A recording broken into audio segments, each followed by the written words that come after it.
Well, Tyler, thanks for jumping on, man. It's great to visit with you and get to know you a little bit. Yeah, no, thanks for having me. Appreciate it. So tell us where you're joining us, first of all.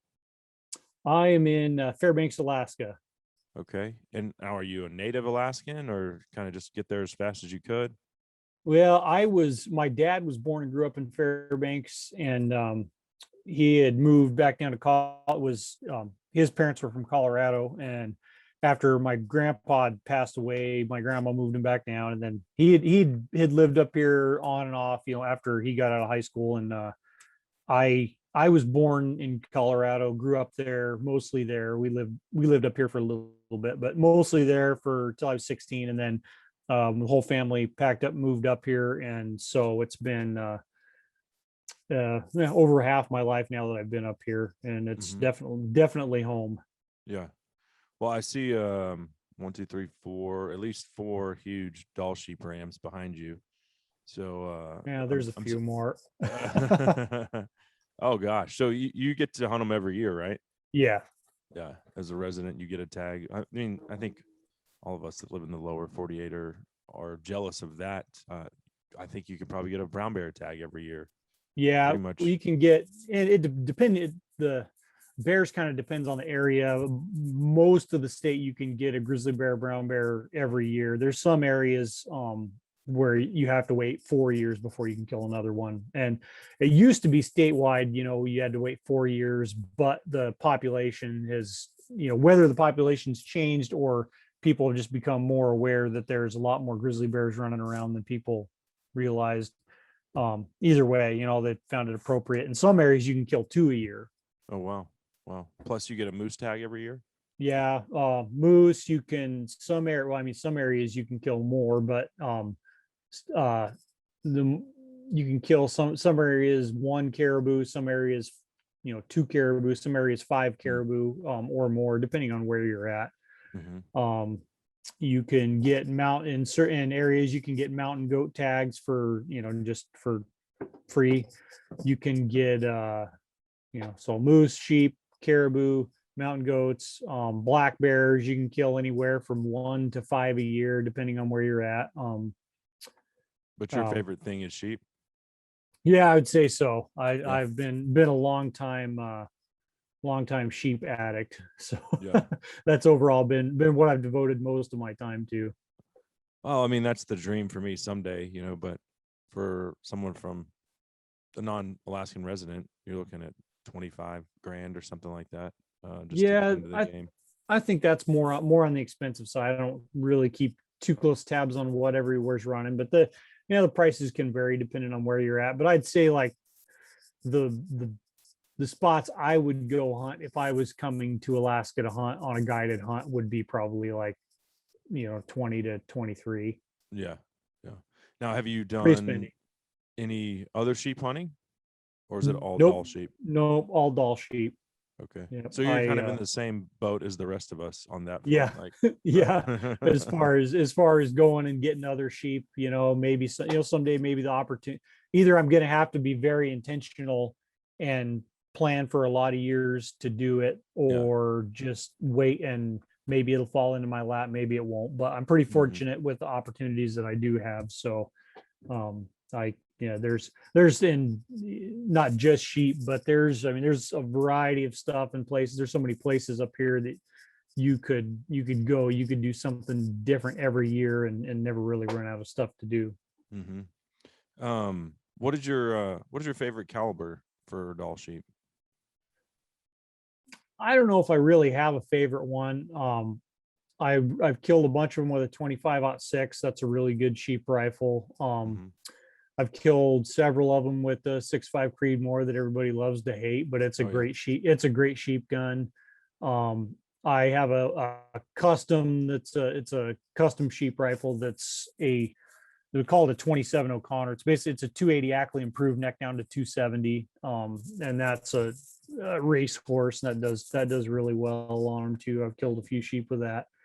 Um, yeah, I guess I wouldn't say I really Yeah. have a favorite one, but anything in that kind of light medium rifle, any deer rifle caliber would be a great sheep gun.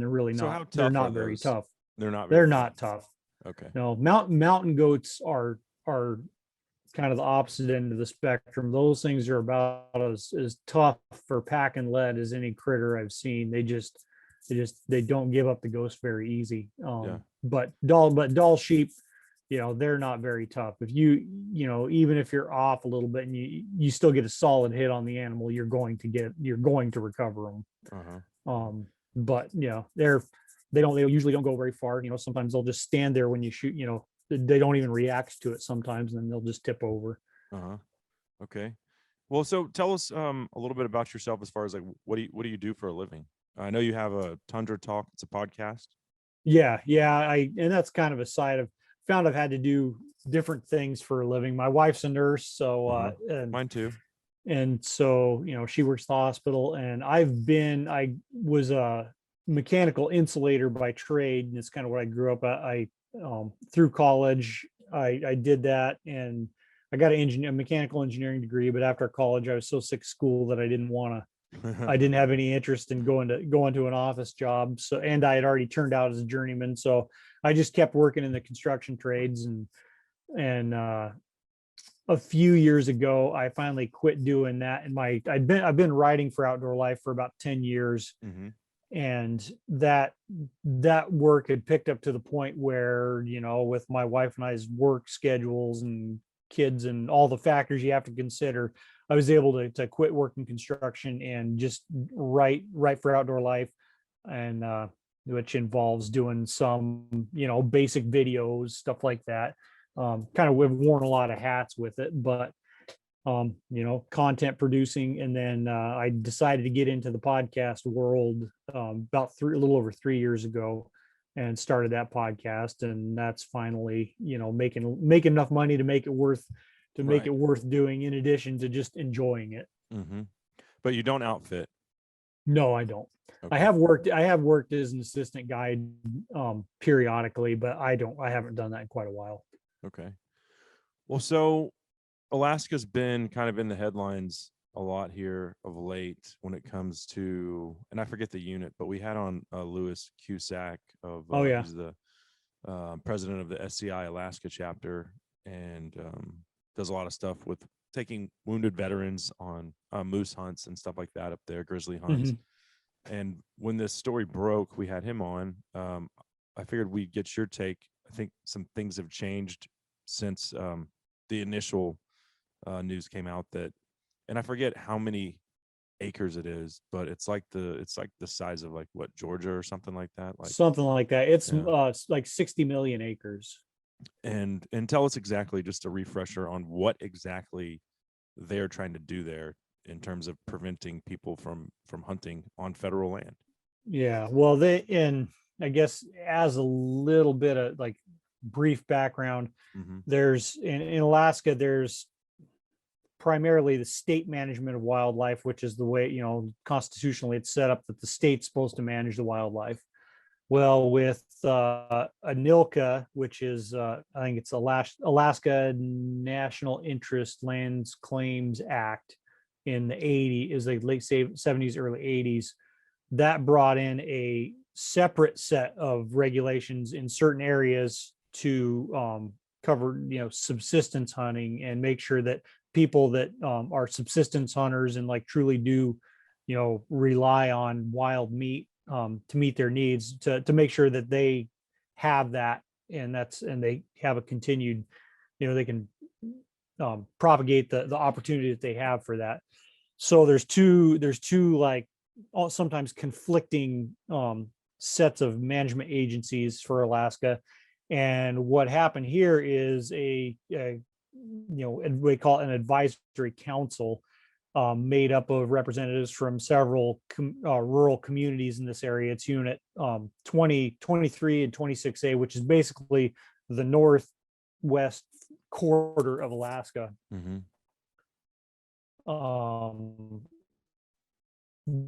They put in a proposal to and there's some word craft in there, just the way the intention of it is to coming into that unit and hunting on federal lands, hunting caribou on federal lands or moose for the fall hunting season. So basically, they picked the time frame where everybody comes up there to hunt, and Mm-hmm. we're trying to close down all federal lands to people who do not live in that specific area. Even I couldn't go up there and hunt Yeah. during that time if it were to pass. Um, That's what Lewis said. their He also argument, said like that the actual foot traffic into there was like hunters were killing like 300-400 something caribou, something like yeah, that, yeah, no, out of and 40. What is your population estimated now? it was like 40,000. 400. Was it two? No, what was it? It was 200. I'm trying, but it's been a while since I looked at the It's above numbers. their It's long-term several. goals. It's yeah, it's several 100,000 caribou, and it's well above the threshold that the state fish and game and the multi-agency working group that works to manage the herd. It's above the threshold where they recommend any management action Yeah. or harvest reduction.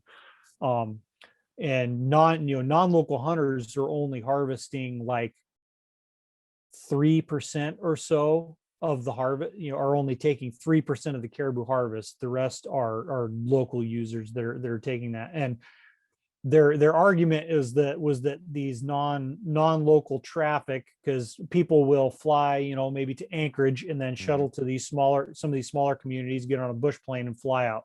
They're not necessarily hunting right around these communities. But the communities see them, and there is some air, a lot of air traffic and stuff, dropping people off and coming back and forth. But in recent years, the caribou have been doing different things than they normally do, and the locals are blaming non-local hunters and the air traffic and whatnot for causing that change, when what it boils down to is there's no scientific evidence that any of that is true. Mm-hmm. There's indications that other things have caused the caribou to behave slightly, and I mean, they're caribou, they don't know what they're doing tomorrow. Yeah. So um Well, it's so what are some of those other things that have been thrown into the pot? primarily the weather. Yeah, um I figured you'd say that. certain weather issues, and I've heard different changes in browse and stuff like that have changed what they're doing, and maybe their route or their timing. um but what it and when you listen, you read meeting minutes or listen into some of these meetings, um I get much more of an impression that it's more of a resentment of the outsiders rather than a lack of availability of food resources. Mm-hmm.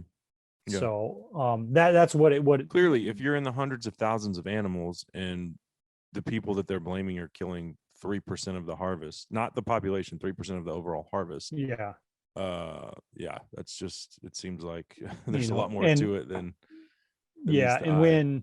and when this came up, because it was put forward as a special action request to close the season this year, start for this year. Mm-hmm. And when that popped up, I did a podcast episode with Larry Bartlett, who has he helps guys plan hunts and sells a lot out. He's the guy who came up with the tag game bags and a lot of rafts. He's kind of a big time float hunting guy, and spent a ton of time in that area. And he was indicating that the areas that the people are complaining about hunters shooting the first caribou as they're coming through and changing their route is state land anyway. Mm. There's just So they don't have a claim to it. I mean, it's no. federal land. And It's as much your land and my land as it yeah, is their land. and even there in this federal subsistence board can't do anything about state land anyway. So it's just, most people view it as just an effort to keep outsiders out, and it's not new. This has popped up, because one of these got passed in our game unit 13, which is on the south side, in the middle south Alaska range, Mm-hmm. and south from there. Certain federal lands in Unit 13 got closed to caribou hunting, even though there's no got closed to caribou hunting to non-local users, even though there's no shortage or problem with the caribou herd there. So that quietly passed, and that's how a lot of these things work. Is they're used to nobody paying attention, because it's complicated and it takes a lot of effort to keep track of all this stuff that's going on in different board cycles and proposals and all this. And so no one pays attention typically. And so the only input the boards get are from a few people who want it to pass, and they pass it. And then before you know it, you can't go hunt on federal land, Right. Right. in a certain area. So that passed in Unit 13. And I think I think it's just going to keep happening until it gets a major court challenge, or something happens to um, stymie and let people figure out that they're not going to get anywhere by doing that, because the sentiment is not terribly uncommon in rural parts of Alaska that people don't like outsiders. Uh-huh. Yeah. Um, what were your thoughts, and what has her role been as far as the new Secretary of the Interior, Deb Haaland? When she was appointed, I think there was a big concern about preservation versus conservation. Like what we're seeing now is, that's preservation, not conservation. Like we're just gonna tell people they can't come hunt. Well, that doesn't fund conservation at all. Like that doesn't do anything. Just No, closes it off to you and I. Has she been instrumental in this, or has she had anything to do with it? Because I was pretty skeptical I don't. of her appointment. Yeah. Oh, and I'm still skeptical of her, like her stances on public trapping. And shortly after she was appointed, New Mexico, I think they lost trapping on public land. Which is where she's from. Yeah. Yeah, and I don't think she's had any, has had the time to be involved in any of this, but I don't think it's going to be good. She hasn't had the time or the concrete stuff that we can lay out, as she's been in her position. But her, the way, and preservation versus conservation is a big deal up here. And a lot of the people that get appointed or get jobs in these federal agencies are preservationists, and they fundamentally believe different things about the way things should run. And there are people that want to make Alaska into their own giant park, and nobody can touch it. Now, the convenient thing of this is some of the people in these federal agencies will help aid in these proposals or help facilitate them, because it pushes, and some of this may be just my own conspiracy theories, but it pushes the ball farther towards keeping everybody out, or reducing the amount of people that are using these federal lands. I mean, it's there's a lot of examples of actions like that all over Alaska. There's a Park Service director that's been in charge for a while that's thankfully getting moved out of the state. Oversaw directly quite a few super controversial things, including like harassing, different harassment of people and whatever. That's kind of getting on the sidetrack. But long story short, I don't think that lady's been in there long enough to really get a track record. But I don't think I'm not optimistic about it. And this lady that just got appointed to be head of BLM, the tree spiker or whatever she was, eco-terrorist, right? It's people like that put in positions like that will facilitate, and they're not stupid. Well, it's no different than David Chipman being nominated to run the ATF. Like, here's an anti-gun guy. Here's an anti-hunting guy. Yeah. Lady that's like, oh yeah, I'm going to be in charge of the BLM. Oh, okay. Well, the writing's on the wall as far as what your thoughts on hunting. Yeah, and a lot of them won't even admit to being anti-hunting. But if it's and this is a whole divide in the hunting community itself. So, well, I'm not against this kind of hunting because that's okay if you're doing it my way, etc. So yeah, then that it's not going to be good. And there's going to be people put in positions of power, and it's nothing new. Regulating to reduce the amount of people is nothing new up here. And I think we're just going to see more and more of it, and they're going to facilitate it. And in ways, like these federal proposals, it's technically coming from the community. So I think, if I was them, I'd be all for it, because then you're saying, oh, well, the community wants this, like the people here want this, when it's really just, using them to further their own agenda. Yeah. Yeah. So stay out is the main message here from these local communities. Um, man, that sucks. Let me ask you, as far as shifting gears just a little bit, the response by, let's just say, prominent organizations, individuals within the hunting community.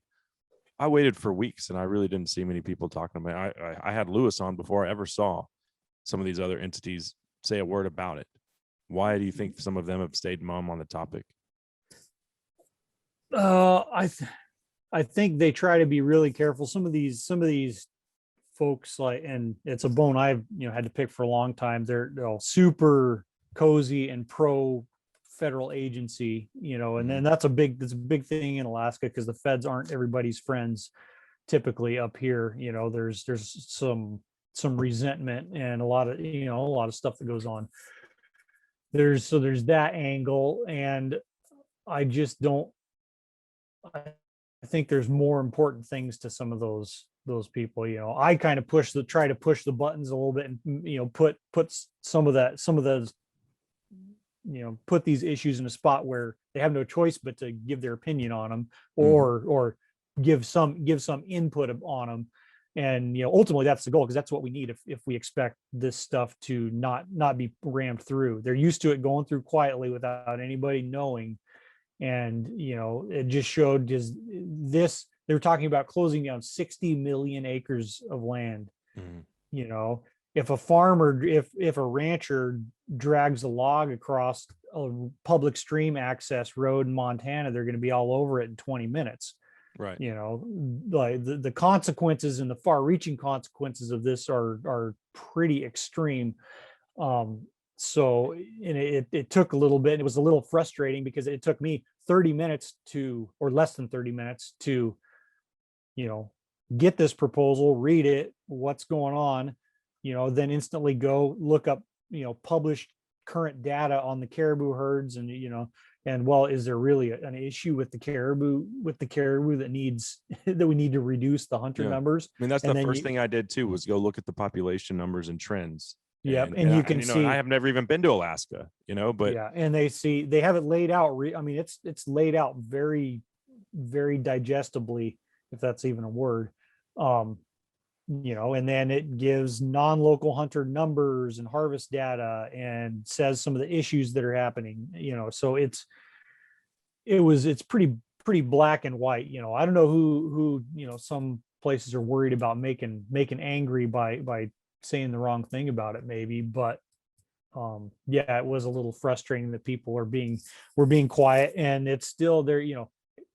Since then they've had the actual board meeting and have decided to defer the action until next year, asking for more information. And the sentiment that a lot of people got listening in on the meeting is that they really wanted to pass it, but they couldn't justify it scientifically. So they want more time to try and dig something up that they can use to justify it, and maybe hope that it doesn't get as much attention next year, because they were expecting this to go through quietly. They had one. Anytime they do a proposal like this, they have to announce it, which they did on the Department of Interior's website. They have to offer public input of some type. And they had it was 2 or 3 hour telemeeting scheduled, and that was it. Where you had to call into this meeting and sign up to say give your testimony.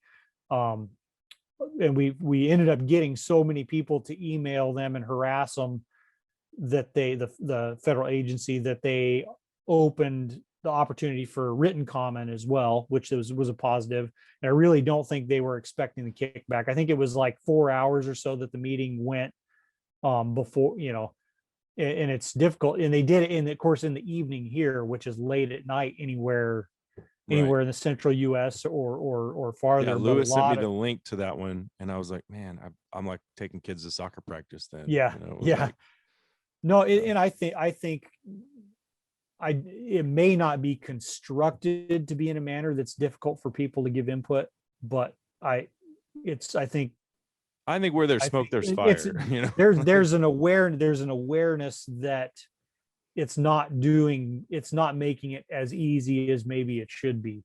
Mm-hmm. Maybe sometimes it's too easy, but there has to be the opportunity. So there's that. They decided to defer it, and then this month which is a little bit, this was kind of a special action, a special meeting.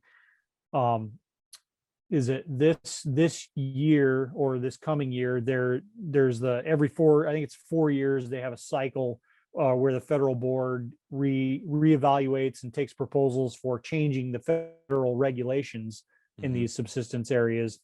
And the proposals for this coming board cycle were published this month, and there's four regarding Sitka blacktail deer in southeast Alaska.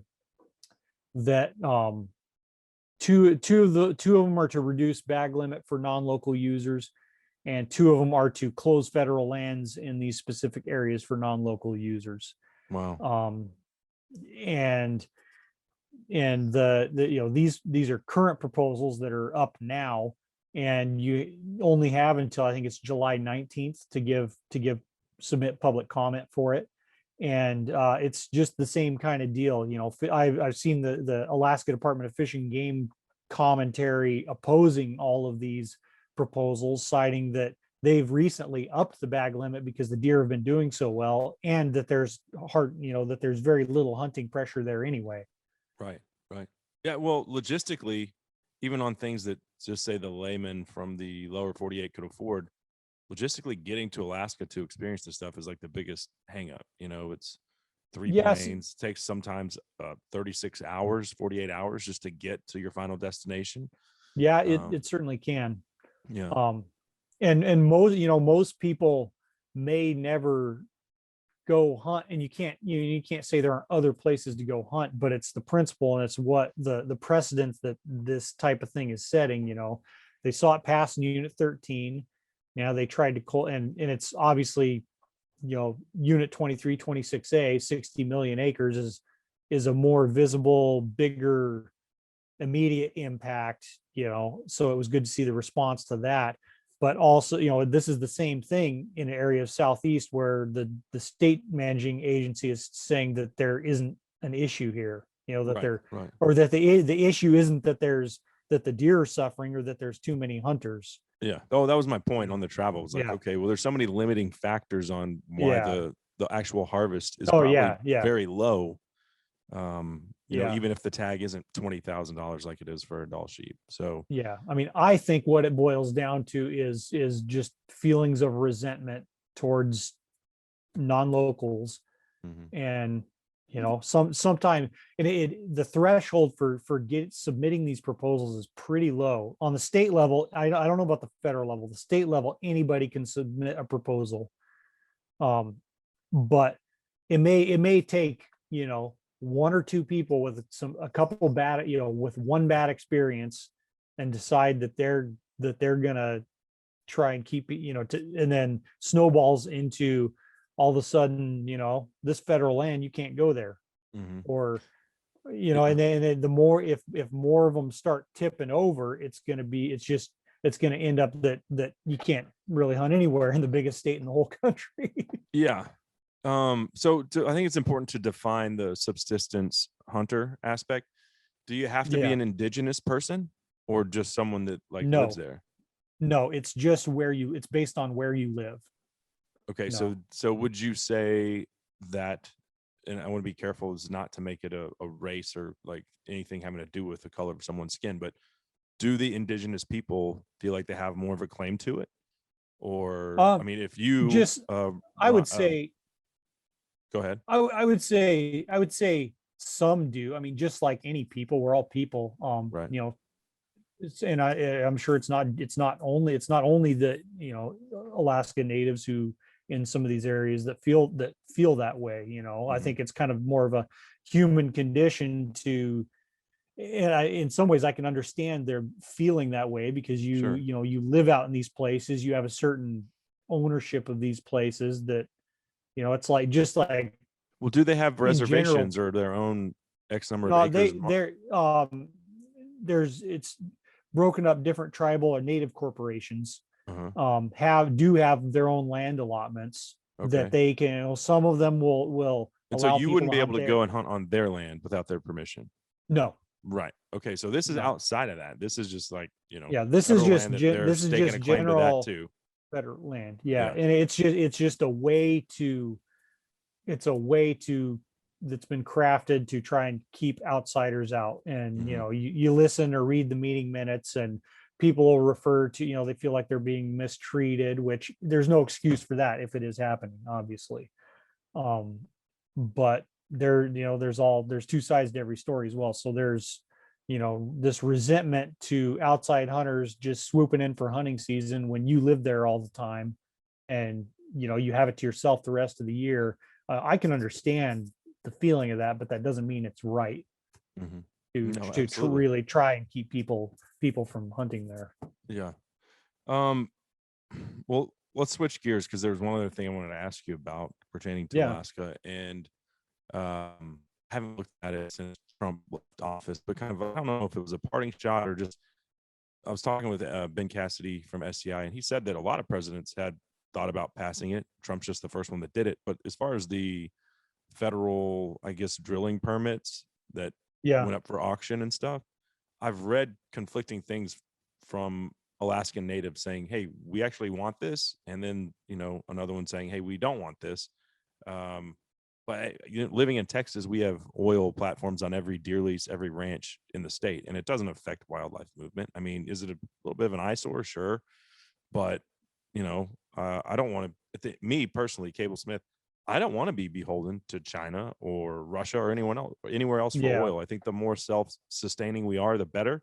Not at the expense of poaching the wilderness, But what are your yeah. thoughts on that?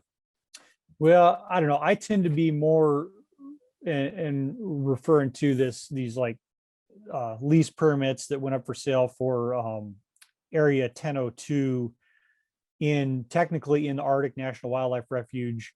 It was an area when they created the refuge.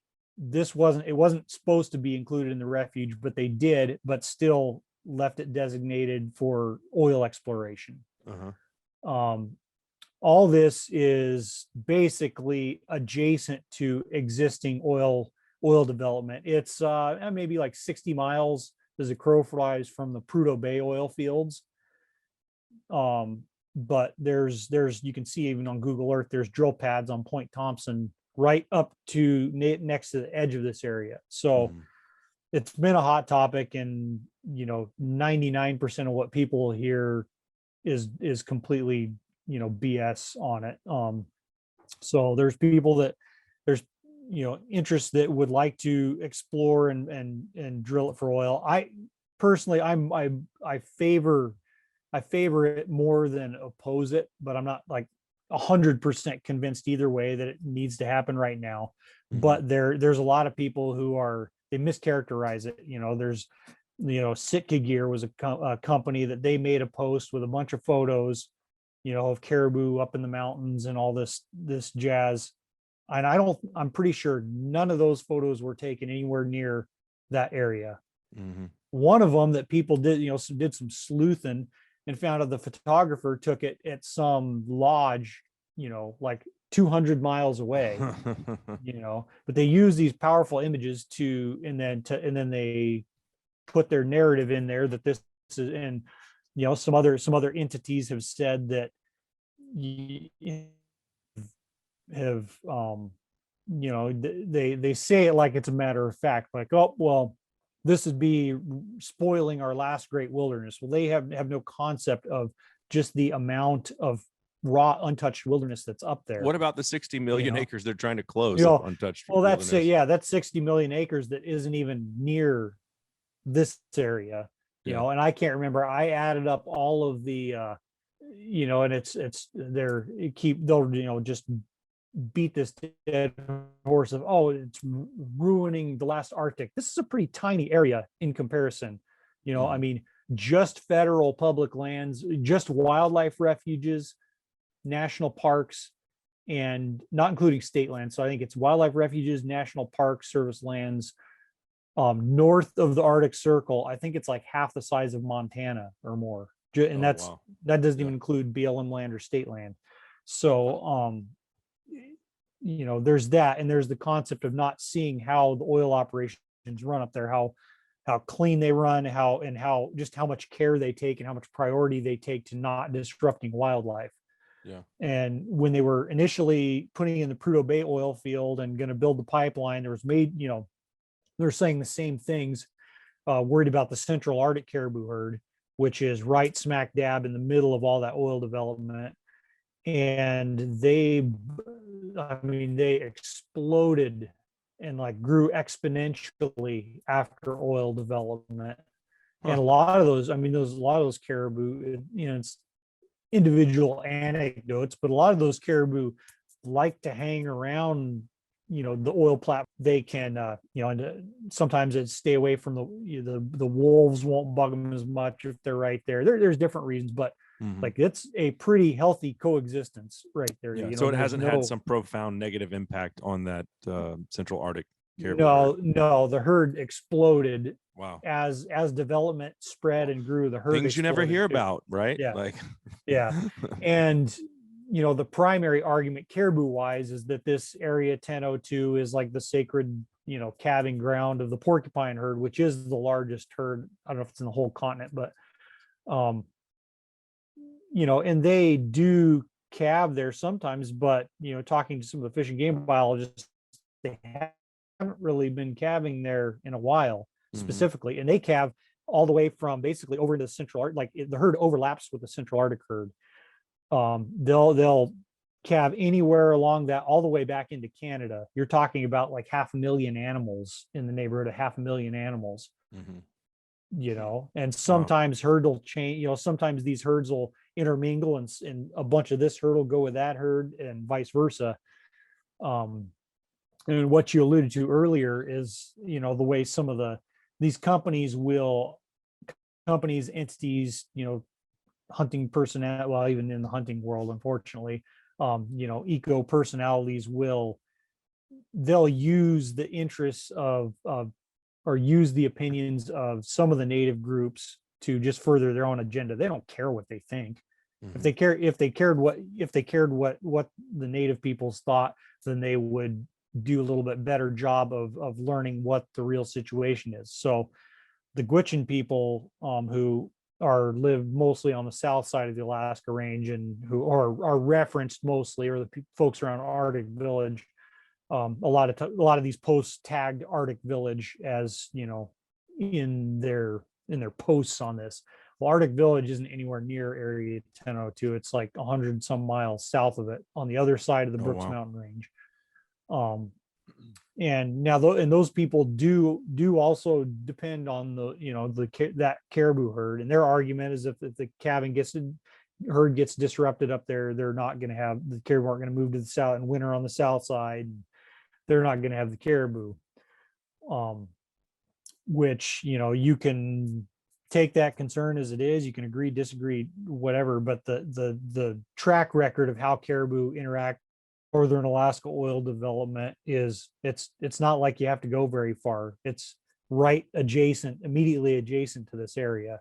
Right. We've got over 40 years of watching and studying how this stuff affects caribou. So it's not like this new And infrastructure is going to be coming no, down and they're going to be hauling all this new stuff. I mean, the no, existing infrastructure to build right next door to it essentially is already there. yeah, yeah, and there would be, So the roads are already there. yeah, And not in the area. They uh, would probably have to bring stuff out from Point Thompson, and like there's no denying there would be some disturbance, and there like yeah.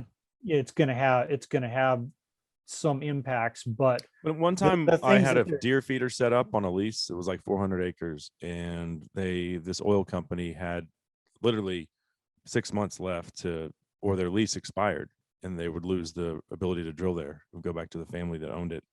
And they basically said, move your feeder. We're drilling here. Oh man, I had this huge buck coming to that feeder. You know what? I moved the feeder. He went to the next feeder over, just like, huh, like it wasn't, well, yeah. it pissed me off because it was right before the season, but it wasn't the end of the world. Yeah, no, it's, And that's small potatoes compared to this, a yeah, huge, but people throw out these emotionally powerful arguments that aren't necessarily true, or that wouldn't bear out or it's natural to have concerns. I mean, I have concerns. I don't want to see the place destroyed, but Does going that back sound to weird to you personally, though, to hear a guy talking about a deer feeder, like as an not to me, Alaskan? not to me. No. No, I bait bears, so. Oh yeah. Okay. Yeah. But no, I get it. I mean, everywhere is a little different. Yeah. People, there's reasons people do things differently in different places. But so you got all these big companies and entities, throwing their support, I stand with them and all this. Well, they ignore the fact that the only native community in that 1002 area that's actually in the area Mm-hmm. is Kaktovik. And the folks there want the development. Right. Right. Like, they're pro development. They're asking. They even tried to get permits to do exploration themselves, but U.S. Fish and Wildlife Service, I can't remember exactly how it went, but they had to do, in order to get this permit, they had to do a polar bear denning survey or something like that. And they basically, what happened was U.S. Fish and Wildlife Service, who manages that land, sandbagged them until it was too late for them to do their surveys to get the permits. Wow. So it was around, just a slimy roundabout way of preventing them from doing anything. And like I've read articles where people up there, some people, they're very frustrated because no one listens to them. If they only, these companies don't have any interest in what they think. It's only if that, opinion lines up with their agenda. Mm-hmm. And it's BS, So in this kind of the same vein, I have my own thoughts about like what Trump's legacy for the outdoor community is. Like, we got the Great American Outdoors Act passed. Yeah. Dingle Johnson, as an Alaskan who hunts on these public lands. I mean, look at the Dall sheep behind you, like we talked about. Yeah. This, by and large, you're an Alaskan. This was your calling. That's where you spend your time. Was Trump good or bad for what public lands, in your opinion? I think he was good. And I ask you this because I see so many other people, personalities in the hunting community, like championing on their podcast, like championing vote for Biden. Oh, and they do it. Then they did it because they claimed Trump was a villain for public land hunting and public lands in general. And I'm just like, show me where he did something. So that's why I'm asking you, an Alaskan who lives there. No, that the things improved under that administration. I can't, he obviously wasn't perfect, and I can't say that, he did just a tremendous, was life-changing, but things improved. The Obama administration, we got in, it goes back to who the appointees, these administrations are, the people that they're putting in charge of the agencies that have control over our land up here. And with Obama, you had these agencies pushed through. It was basically, they just decided that on federal lands they were going to make these regulations against, some of them were against some native traditional subsistence methods and means of hunting in certain places. And the other effort was to undermine the states, some of the states more liberal, predator control minded I remember that. Yeah. Hunting regulations. So, like in the ones that got attention were digging black bears out of their dens and hunting them, which there's only a very few people do that. It's traditional native subsistence method of hunting in Northwest Alaska. But if you remember the media, the photos that were being put up, it was like a den of black bears, and then basically saying all hunters are going into dens and clubbing black bear cubs. Yeah, that was their narrative. Oh yeah, which and wolves too. Yeah, which is BS. And what hunter really wants to do that? I mean, unless it's like a cultural tradition that's been going on for centuries. No modern hunter was like, let me go into a den and club puppies or, and it wasn't, cubs. and it's not legal anyway. Right. So You're a poacher if basically they said, it's like, it goes back to creating a different set of regulations for federal land. You can't do this. Well, it's been almost 10 years, like 8 or 9 years, that you've been able to, in a lot of areas, they started allowing you to shoot grizzly bears on bait stations, which traditionally, you're only able to hunt black bears on bait stations. Well, they've slowly started opening that up, and people were out crying, oh, well, their reproductive cycles much slower. It's just gonna slaughter them. It's just not the case. It's not what happened, but it's turned into a very valuable management tool, because a lot of these areas, you can't, there is no spot and stalk grizzly bear hunting. They just don't get hunted because there's no effective way to hunt them. And even hunting them, and that's a whole nother podcast too. I mean, I'll put it like this. I hunted black bear in Alberta in the boreal forest. Like, you have to hunt them out of a tree. There's too thick. You're not going to be able to find them. It's not an effective way to do it, like to manage the herd, like, or the population. It's just not possible. No. So, and there's a lot of attributes that make baiting an effective and good method. But, and even grizzly bear, like hunting black bears on bait and getting not like big mature black bears on bait is not easy. Getting mature grizzly bears on bait, or actually killing one on bait, is an entirely different story. It's pretty difficult, but it's turned into a good management tool. So anyway, the feds, said, all right, you can't shoot brown or grizzly bears on bait on federal lands. And that, I mean, it basically closed millions of acres of federal lands. Maybe not all federal, but U.S. Fish and Wildlife Service managed lands. So any wildlife refuge, which up here, the refuges you can hunt on, it's not an issue. But it just undercuts the state's efforts to liberalize these things in an appropriate, like, escalated manner to use them as management tools. So the Obama administration put that through, and it was a big stink. And then the Trump administration reversed it, and in some ways, like, pushed to the result of whatever they did or didn't do was that we regained more opportunities from the Trump administration. So right, it may not have been a great leap forward, but it meant something. And we're certainly not, with the current administration, we are not going to gain hunting opportunities. Right. No, go back. It's preservation. So that's the mindset. So we will either we're going to lose it. At the best case, it's going to stay the same, but we're probably going to lose some. And it's just like clockwork. Now these new proposals, and they're going to try anything they can to push the agenda. That's just how it goes, unfortunately. Yeah. Well, I thought it was important to get an Alaskan's perspective on his legacy, and it's not coming from like Trump make America great again or some kind of Trump apology thing. It's just all I ever heard from a lot of major outdoor news outlets was Trump is this villain for hunting and conservation, and I was just like, show me where. So yeah, I didn't see any specifically conservation hunting opportunity type stuff related up here. I didn't see any anything I can complain about or any loss. I mean, I saw a net gain in opportunity, and it didn't hurt, only paying like almost $2 a gallon for gas, because it's another challenge for us up here.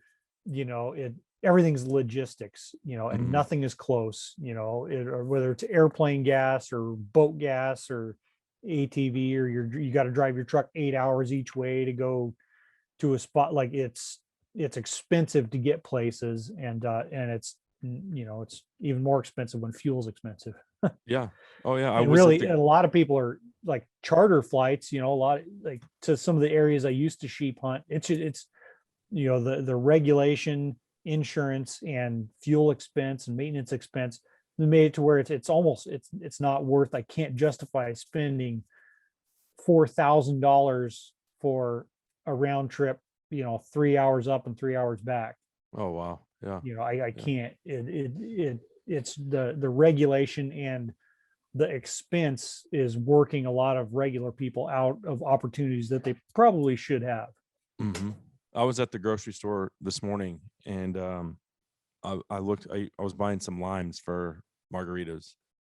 I was like, I thought I misread it, or there was a typo on the price, and it was like 5 limes for $2. Like 3 months ago, it was 4 limes for $1.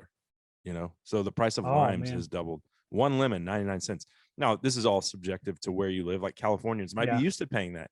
In Texas, Yeah. we weren't. It's twice as expensive as it was 3 months ago, and it's because, Yeah. well, yeah, okay, now there's increasing fuel cost, and everything comes in an 18-wheeler. So, well, here it is. It's now directly put onto the consumer to bear the brunt of that cost increase. Yeah. But you So, know who doesn't have a hard time paying for it is people who, a lot of the people who are on their high horse, giving their opinions on, Anwar drilling, this and that. mhm, They don't, some of those, some of the people that I was most miffed at about, you know, giving their 2 cents without really, that were in pretty assumptive and like insulting ways, they don't have it, they don't have any problem accessing places like that if they want to. right, It's right. the regular people that end up on the short, getting the short end of the stick and having to chisel a living. Hmm. Yeah, absolutely. Well, so Tyler, where can folks find your podcast? And if you want to give us your Instagram, all that good stuff, how can folks follow along in your adventures? Yeah, man. My Instagram handles just the Tyler Freel, and pretty ugly, pretty hard to miss. So you'll be able to find that. And then my podcast is called Tundra Talk, and it's on iTunes and um, Apple and all that Spotify, stuff. pretty Yeah. much all the major podcast apps. Okay. And it's just a lot of it's just me and my buddies shooting the shit around here. But it's a podcast that I wanted to, and I think it does pretty well, bring just a local Alaska perspective. And we tell hunting stories, and try to provide some useful information for people who want to hunt up here. But just like a real look at Alaska from the perspective of people who live here. So Yeah. Yeah. Well, and that's why I felt like it was so important to have you on to talk about this stuff. And I will reach out because I do want to do a DIY caribou hunt. I've done some pricing, and I haven't done it in the last year or so. But I think you can do it for $4,000 or $5,000. oh yeah, you Um, should be able to. yeah. So Yeah. I'll reach out to you on that front. Hey man, really enjoyed your perspective today. Thanks so much for jumping on. And Yeah, I thank you, look man. forward to crossing paths again somewhere on down the line. Yeah, sounds good. All right. Take it easy. Yeah, you too.